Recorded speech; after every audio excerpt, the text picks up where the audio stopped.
মানুষ থেকে এইবার দেখেন কুকুর হইল। এই ভিডিও সোশ্যাল মিডিয়ায় ভাইরাল হইল। দেখলাম ভিডিওতে হাইরে কোটিপতি বাবার ছেলে কি কইরাছে, মানুষের রূপ সাইরা দিয়া কুকুর হইয়াছে সার্জারি করে। দেখলাম জাপানেতে মানুষ থেকে কুকুর হইল। এই ভিডিও সোশ্যাল মিডিয়াত ভাইরাল হইল।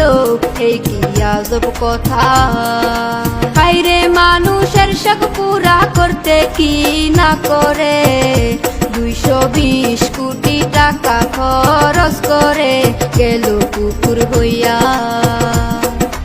হাইরে মানুষের শখ পুরা করতে কি না করে 220 কোটি টাকা খরচ করে গেল কুকুর হইয়া।